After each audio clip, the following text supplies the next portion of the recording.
Good evening and welcome to Inside News. I am Serena and this is Friday, October 24th, 2025. Tonight, we bring you the stories that matter, from the headlines dominating global attention to the critical developments flying under the radar.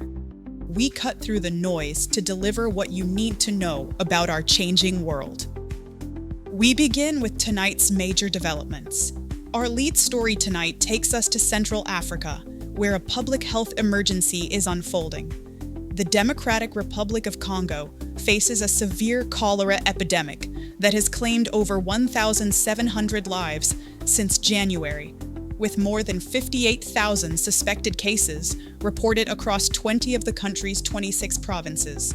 Médecins Sans Frontières issued an urgent alert on October 23rd, describing this outbreak as one of the most serious in a decade, with a mortality rate exceeding 3%. The epidemic has spread to previously non-endemic areas, fueled by flooding, armed conflicts, massive population displacements, and inadequate sanitation systems. With the rainy season approaching, health officials warn the situation could deteriorate significantly without immediate international intervention and coordinated response from humanitarian actors. Beyond the health crisis, security remains the DRC's other major challenge. Conditions in eastern DRC remain volatile, with intense fighting erupting Thursday morning in Ihula, Walikale territory in North Kivu province. Armed clashes between the Congolese military forces, supported by Wazalendo militias, and the AFC M23 rebel group have triggered mass civilian displacement towards safer zones. The government and M23 continue accusing each other of violating the ceasefire agreement, with tensions escalating dangerously. Moving south within the conflict zone, in South Kivu, the Twangiza gold mining facility was bombed again during the night of October 22nd to 23rd by drones targeting fuel reserves, marking the second such attack in 10 days on this installation that produces approximately 100 kilograms of gold daily under M23 control since May. There is, however, positive news on the health front. The DRC discharged its last Ebola patient on October 19th from the treatment center in Bolape, Kasai province, triggering a 42-day countdown toward officially declaring the epidemic over. Since the outbreak was declared on September 4th, authorities reported 64 cases, with 19 recoveries, and vaccinated over 35,000 people. If no new cases emerge, the World Health Organization could declare the epidemic ended in early December. We move now to the Middle East, where fragile calm prevails after weeks of conflict. Gaza shows tentative signs of recovery following the October 10th ceasefire between Israel and Hamas. Families have begun returning to previously inaccessible areas as United Nations humanitarian organizations work to scale up aid operations, despite continued security risks from unexploded ordnance scattered throughout the territory. UN agencies report growing needs on the ground as displaced populations attempt to rebuild their lives and assess the extensive damage to infrastructure and homes following months of intense conflict. Turning to Europe, where unity on the Ukraine issue remains strong. The European Union, with strong Czech Republic support, adopted its 19th sanctions package against Russia over the ongoing war in Ukraine. The measures include a phased ban on Russian liquefied natural gas imports, travel restrictions for Russian diplomats, and sanctions targeting companies linked to Russian oil exports and Chinese trade networks. Czech officials welcomed the package as strengthening Europe's unified response while promoting democracy, human rights, and freedom of expression. The coordinated action reflects Prague's active role in EU security and energy policy decision-making. Staying in Europe, military support for Ukraine continues to intensify. Sweden and Ukraine signed a historic agreement for the export of Gripen fighter jets to Ukrainian forces, marking a significant escalation in Western military support for Kyiv's defense efforts. This development comes as Ukrainian President Volodymyr Zelensky continues urging European Union nations to seize frozen Russian assets to help fund Ukraine's defense operations and reconstruction needs. Also in Europe tonight, a historic election. Ireland holds presidential elections today, with voters choosing between two female candidates who will lead the nation through a pivotal period. The election represents a historic moment for Irish politics, as the country prepares for new leadership amid evolving European dynamics and domestic challenges. Our focus shifts to the Americas, where trade tensions dominate the news. United States President Donald Trump announced the termination of all trade negotiations with Canada on October 23rd, citing what he described as fraudulent television advertisements featuring the late President Ronald Reagan opposing American tariffs. The abrupt decision throws bilateral trade relations into uncertainty and raises questions about the future of cross-border economic cooperation between the two nations. Meanwhile, Trump's diplomatic calendar remains busy. Trump's spokeswoman confirmed the president is scheduled to meet Chinese President Xi Jinping on October 30th in South Korea during the Asia-Pacific Economic Cooperation Summit, with Trump expressing hope for reaching a comprehensive deal covering all outstanding issues between Washington and Beijing. Next, developments in South America. In Colombia, President Gustavo Petro dismissed threatened cuts to United States aid as inconsequential, stating they amount to nothing for his country. However, Petro acknowledged that disruption in military cooperation between the two nations could have serious consequences for Colombia's security situation and regional stability efforts. Continuing in South America, all eyes on Argentina. Argentina prepares for critical midterm elections that President Trump described as very big and very important, conditioning financial aid to the cash-strapped nation on the electoral outcome. The vote represents a pivotal test for Trump's close ally, Argentine President Javier Milei, whose economic reforms and political agenda face judgment from voters amid ongoing economic challenges and international scrutiny. From the Americas to the Asia-Pacific region, where presidential diplomacy takes center stage, President Donald Trump embarks on a major Asian tour this week, departing Washington on Friday for visits to Malaysia, Japan, and South Korea. The trip's centerpiece remains his October 30th meeting with Chinese President Xi Jinping on the APEC summit sidelines in South Korea, with enormous implications for the global economy.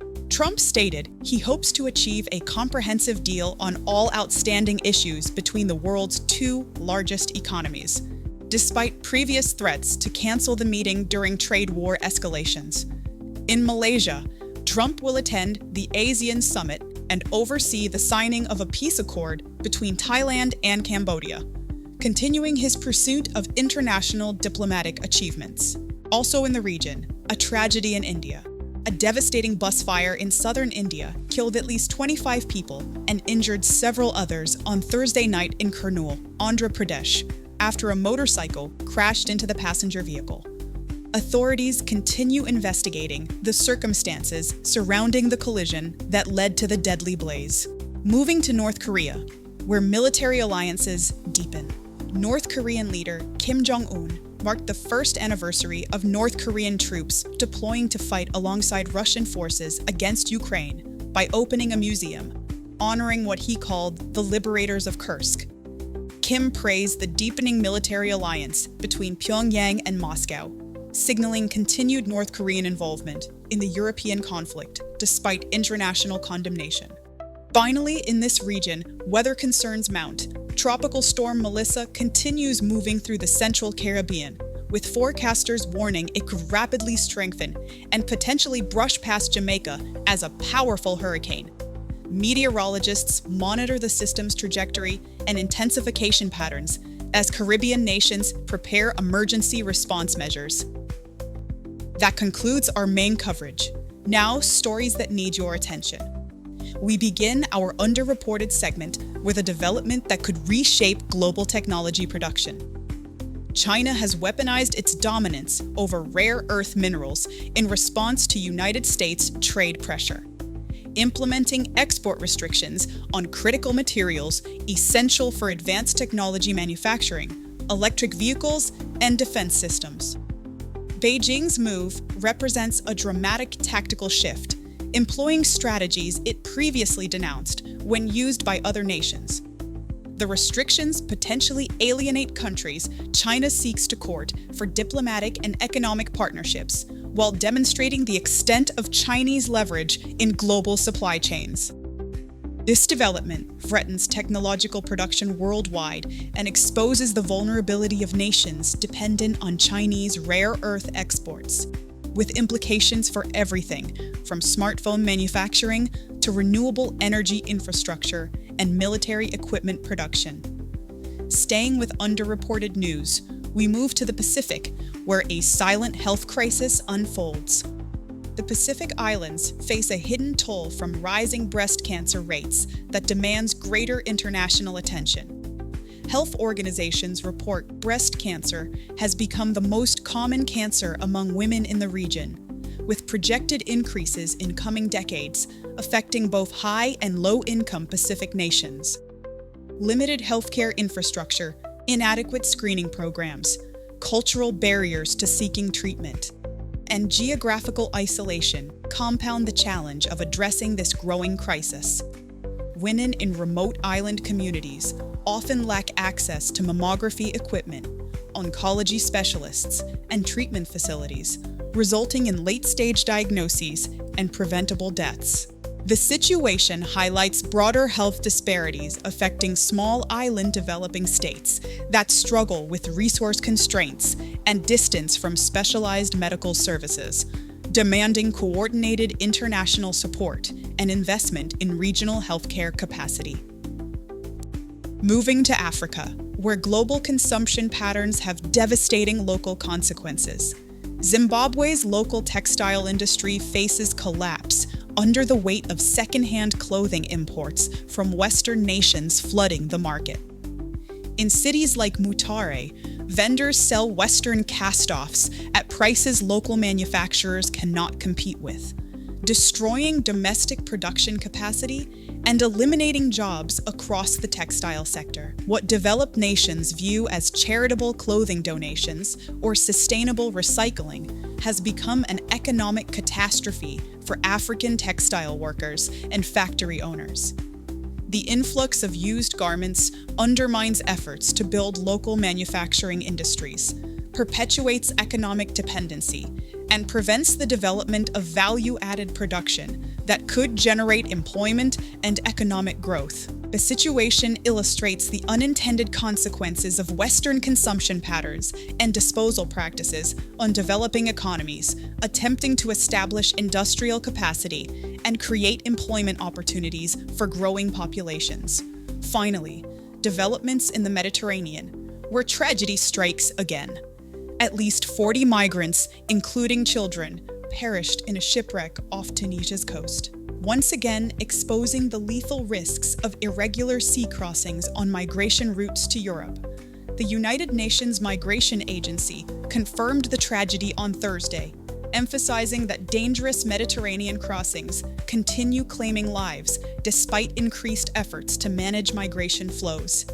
Desperation drives people to attempt these perilous journeys aboard overcrowded, unseaworthy vessels, operated by smuggling networks that prioritize profit over human life. The shipwreck underscores the ongoing humanitarian crisis in the Mediterranean, where thousands have died in recent years, seeking safety and economic opportunity in Europe.